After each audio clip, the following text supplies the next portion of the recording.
At 04:37 a.m., 120 miles off the Venezuelan coast, a U.S. Navy E-2D Advanced Hawkeye call sign Vulture 04 was conducting routine high-stakes surveillance when the air around it exploded with electronic aggression. Inside the dimly lit cabin, the AN/ALQ-217 electronic surveillance measures console shrieked an alarm code, a specific violent sonic signature that meant only one thing: a Russian-made ground-based fire control radar hidden deep on the coastline near the Gulf of Paria had locked onto its fuselage. The radar system, a modernized Pechora-2M, had been surgically silent for 72 hours, lulling the American patrol plane deeper and deeper into its narrow, lethal kill zone. Now, the crew of Vulture 04 had a mere 90 seconds before a twin salvo of 9 M334 surface-to-air missiles moving at a blistering Mach 3.5 would turn their $230 million multi-mission sensor platform into flaming debris over the Caribbean. But this was more than just a shot at a reconnaissance plane. It was a direct electronic thumb in the eye of the $13 billion USS Gerald R. Ford, the nuclear-powered heart of the U.S. Carrier Strike Group, which lay just beyond the horizon. Its presence, a statement of absolute American authority. The moment of truth, the moment Beijing and Moscow had hoped would never come, had officially begun. The air in the Caribbean has become thicker, not just with tropical humidity, but with geopolitical tension, a pressure cooker of narco-state superpower rivalry, and billions of dollars in illicit trade. Officially, the United States deployment was known as Operation Watchtower, a massive, unprecedented counter-narcotics crackdown against Latin American drug cartels. It was a noble cover, but the sheer scale of the military assets deployed told a much different story. The U.S. had moved a full seventh of its entire naval capacity into the theater: the 100,000-ton USS Gerald R. Ford supercarrier, its full 44-jet air wing, multiple Arleigh Burke-class destroyers, B-52, Stratofortress bombers, operating extended missions out of Barksdale Air Force Base, and thousands of highly trained U.S. Marines. The real unspoken target wasn't just cocaine, it was the regime in Caracas. President Nicolás Maduro, facing international charges of narco-terrorism, had doubled down on Russian support, transforming his nation into a strategic anti-American bridgehead against U.S. influence in the Western Hemisphere. The stakes were enormous control over a $3.5 billion drug economy, the political survival of a violent dictatorship, and a direct challenge to the Monroe Doctrine. Washington's operational goal was simple and cold: to demonstrate that the entire Caribbean was now an American no-fly, no-sail zone for any adversarial military or influence. The confrontation was an inevitability built into the calculus of deterrence, and the question wasn't if an American asset would be targeted, but how violently the U.S. would respond to the first hostile electronic act. We are about to show you how America's full integrated might neutralized the threat in less than 1 minute.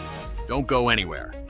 Venezuela's strategic objective was transparent: to deter the overwhelming U.S. presence by increasing the political and military cost of operation. Their indigenous military assets, however, are technologically bankrupt, operating on a legacy platform with a crippling lack of maintenance and training.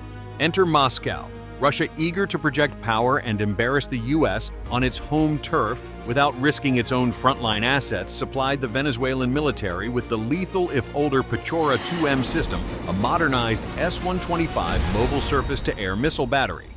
Each Pechora-2M complex packs 6 highly mobile launchers, each carrying 2 ready-to-fire 9 M334 missiles. With an effective slant range of 25 kilometers and a ceiling of 20,000 meters, it is a cheap, deadly pincushion designed specifically for ambush against low-flying aircraft. Intelligence suggested the Pechora-2M was operated by a mixed Venezuelan-Russian technical crew, leveraging Russian expertise to master the system's notorious mobility and its ability to achieve periods of absolute radar silence. Their strategy was classic Soviet-era A-2AD, or anti-access area denial: hide the mobile battery, wait for the perfect moment when a U.S. surveillance aircraft strayed too close, activate the radar lock on fire a salvo, and immediately initiate relocation. They believed U.S. intelligence focused on massive high-value assets like aircraft carriers and long-range destroyers would never find a highly mobile ground asset. This psychological blind spot, the belief that low-tech mobility could defeat high-tech integration, was their single biggest weakness. They were staring at the problem through an analog lens, completely failing to grasp the new digital networked reality of the American kill chain. The U.S. response was a masterclass in what the Pentagon terms Joint All-Domain Command and Control, or JADC2. It's not about one powerful weapon. It's about one single, perfect, and lightning-fast network. The E-2D Advanced Hawkeye Vulture 04 that was locked onto is much more than an airplane. It is the $230 million flying network hub and brain of the entire strike group. Its AN/APY-9 UHF band radar, which can see targets the size of a cruise missile from 300 miles away, instantly detected the Pechora's lock-on signal. In milliseconds, the Hawkeye's AN/ALQ-217 receiver triangulated the source with a precision measured not in yards, but in a matter of feet. This exact data, the precise longitude, latitude, and specific electronic signature of the Russian-supplied radar, classified as a high-value target, was instantly packaged into a Link 16 data burst, traveling across the battlespace network at 2.4 kilobits per second.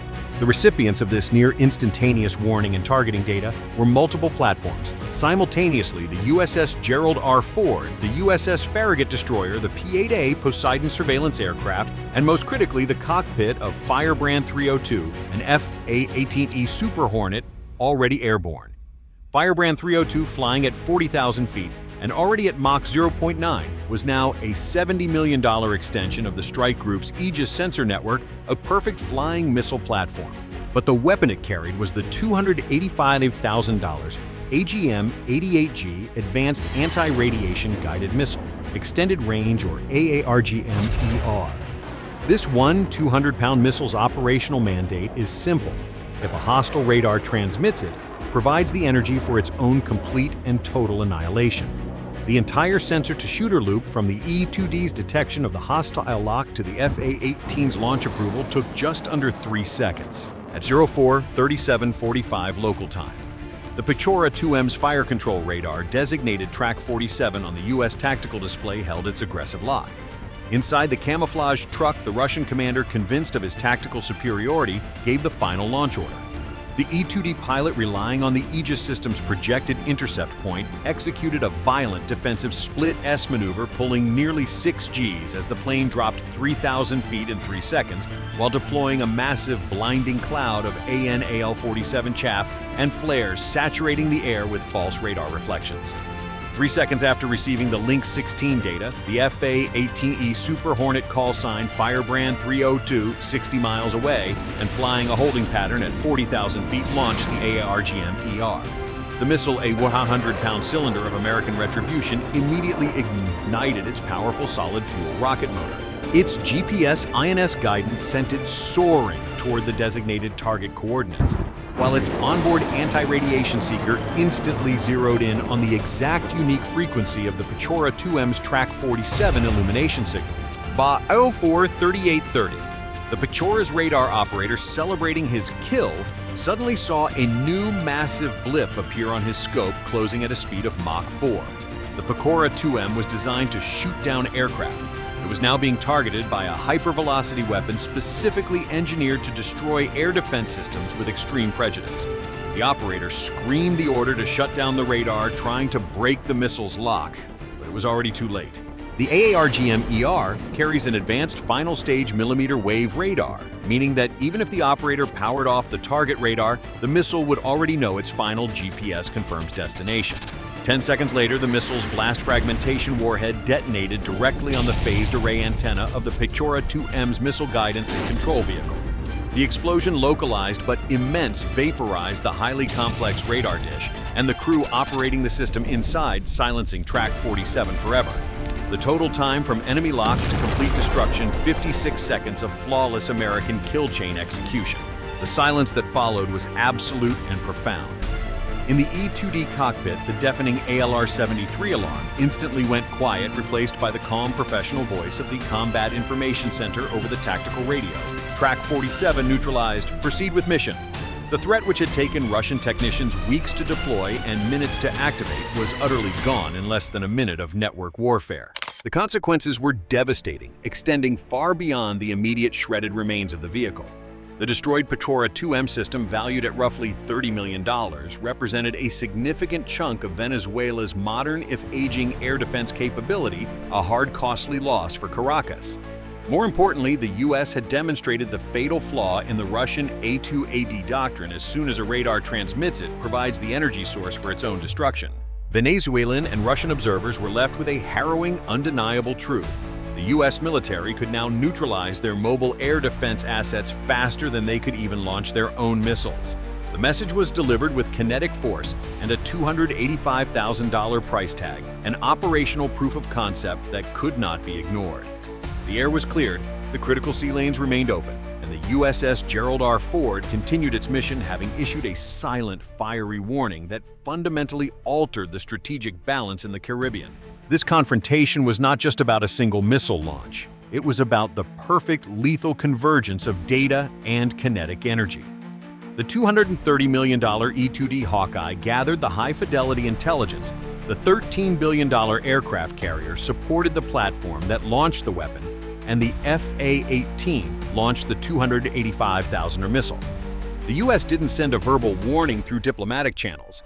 It sent an operational proof of concept that demonstrated a zero-tolerance policy for hostile acts. For decades, adversaries believed they could use mobility camouflage and radar silence to evade U.S. detection.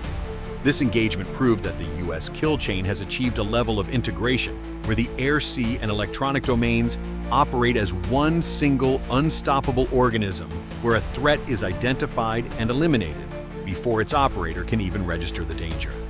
The takeaway for Russia and its clients is brutal and absolute. Supplying second-rate detectable radar systems to challenge the world's most sophisticated network is not a threat. It is merely providing perfect target practice. The cost of challenging the rules of the international system and attempting to project malign influence into the U.S. sphere has just gone up exponentially. The Caribbean and every other international waterway will remain open and free. The only way to guarantee peace is to possess and demonstrate a capability so overwhelming that the opponent's only logical choice is complete surrender or complete retreat. What do you think is the next big strategic move the U.S. should make to secure the Caribbean against future Russian influence? Let us know in the comments below.